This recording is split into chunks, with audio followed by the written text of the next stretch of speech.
নাবিকদের প্রতিবারের বাড়ি ফেরার গল্পটা সাধারণ হলেও এবারের গল্পটা অন্যরকম। মায়ের কোলে ফেরার আর্তনাদ আর বাঁচা মরার তীব্র আকুতিতে মাখা এক অনুভূতি নিয়ে এবার বাড়ি এসেছেন নাবিকরা। ৬৭ দিন বন্দী থাকার পর দেশে ২৩ নাবিকের ফেরায় বুধবার চট্টগ্রাম জেটি চত্বরে তৈরি হয় এক আবেগঘন পরিবেশের। জাহাজ থেকে নেমে স্বজনদের বুকে জড়িয়ে ধরেন একে অপরকে। সোমালিয়ান জলদস্যুদের কবলে আটকা পড়া জাহাজ এমভি আবদুল্লাহর ইঞ্জিন ক্যাডেট আইয়ুব খান ফিরে এসেছেন মায়ের কোলে। আইয়ুব লক্ষ্মীপুরের রায়পুর উপজেলার সোনাপুর ইউনিয়নের ৬ নম্বর ওয়ার্ডের রাখালিয়া গ্রামের বিনন ব্যাপারী বাড়ির মৃত আজহার মিয়ার ছোট ছেলে। ওয়ালটন ফ্রিজ কিনে অনেকের মতো আপনিও হয়ে যেতে পারেন মিলেনিয়াল। সেরা পণ্যের সেরা অফার।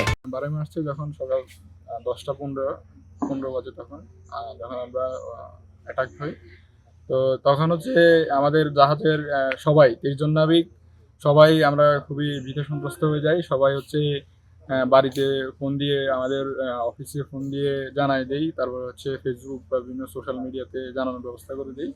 দেন কারণ আমাদের কাছে ব্যাপারটা খুবই ভয়ঙ্কর ছিল। ওদেরকে দেখে আমরা ভয় পেয়ে যাই। ওদের হাতে পিস্তল ছিল, AK-47 সহ মেশিন গানও ছিল। ইঞ্জিন ক্যাডেট আইয়ুব খান জানান, সোমালিয়ার জলদস্যুদের কবল থেকে প্রচণ্ড ভয়ে তাদের দিন কাটাতে হয়েছে। তার সবচেয়ে বেশি ভয় হয়েছে মাকে নিয়ে, কারণ বাবাকে হারানোর 1 মাস পরেই বিপদে পড়েছেন তিনি। তবে বুকের মানিক ফিরে আসায় আল্লাহর কাছে শুকরিয়া আদায় করেছেন আইয়ুবের মা হুমায়রা বেগম। আলহামদুলিল্লাহ, শুকর আর কি কই, আমার আল্লাহ আমার বাবা আমাকে কাটিয়ে পৌঁছাইতে পারবে। এই যে দীর্ঘদিন ধরে দীর্ঘদিন কিভাবে গেছে, আমার রোজার মাস কিভাবে গেছে, আমি তো নিজে কোনো খানায় কি আমি তো কান্না কাটি।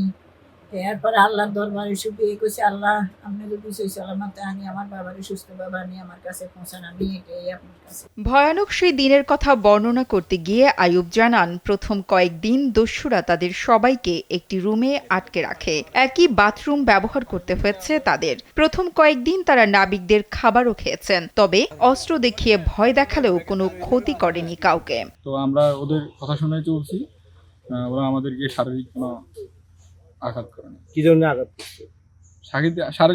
শারীরিক আঘাত করে নাই বলতে আমরা মেন্টাল যে টর্চার, ওইটা মেন্টাল টর্চারে ছিলাম। যেমন তারপর আরেকটা আমাদের সবাইকে একটা রুমে রাখা হয়েছিল, ওটা সবার জন্য কষ্টদায়ক ছিল। একটা রুমে বলতে একটা ফ্লোরে সবাই থাকতাম, একটা কমন ওয়াশরুম ইউজ করতাম। ইঞ্জিন ক্যাডেট আইয়ুব আরও জানান, ঈদের দিন নামাজ পড়তে পারলেও আনন্দ ছিল না তাদের কারণ বন্দি দশা থেকে কবে মুক্ত হবেন তারা সেসব নিয়েই দিন গুনেছেন। তবে মুক্তিপণের টাকা নিয়ে জলদস্যুরা ভাগ হয়ে গেলে স্বস্তি ফেরে সবার। এদিকে ইঞ্জিন ক্যাডেট আইয়ুব খান নিজ বাড়িতে ফিরে আসায় পরিবারের সাথে খুশি স্থানীয়রাও। আমার ভাই আমাদের মাঝে ফিরে আসছে। অনেকদিন বন্দিদশা ছিল, তারপরে মুক্তি হলো। মুক্ত হওয়ার পর থেকে এখন অনেকদিন পরে মুক্ত ছিল, করার পরে এখন আসতে আগামীকাল আমরা ওনাকে রিসিভ করতে। খবর আছে যে আইয়ুব খানকে আপনারা রিসিভ করার জন্য আপনাদের পরিবার থেকে কি আসবেন, আসেন। তখন তো আমাদের আনন্দের কোনো শেষ নেই। এরপরে যখন সে আমাদের সামনে আসছে তখন তো আমাদের আনন্দ মিলন মেলার মতো এবং ঈদের মতন উৎসব ওখানে। এর আগে গত 12 মার্চ সোমালিয়ার জলদস্যুদের হাতে জিম্মি হয় এমভি আবদুল্লাহ জাহাজ। 1 মাস পর গত 14 এপ্রিল ভোরে জাহাজ সহ জলদস্যুদের কবল থেকে মুক্ত হন 23 নাবিক। এরপর দুবাই হয়ে মঙ্গলবার চট্টগ্রাম বন্দরে পৌঁছেন নাবিকরা। নুসরাত জাহান কলি, কালবেলা।